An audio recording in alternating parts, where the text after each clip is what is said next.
గత వైసీపీ 5 ఏళ్ల పాలనలో ఓవరాల్గా ఏం జరిగిందంటే, జనం మాటల్లో చెప్పాలంటే A1 జగన్ బోస్టిగా అయ్యాడు.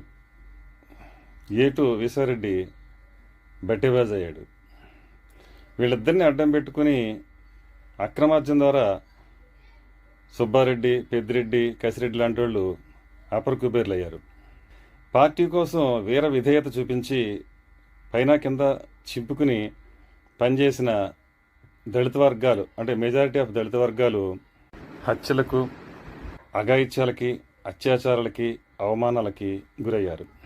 పచ్చిబూతులు, పిచ్చబూతులు, బండబూతులు, ఆ బూతులు ఈ బూతులు మాట్లాడిన Posani Krishnamurali, Borugadda Anil etcetera etcetera jail పాలయ్యారు.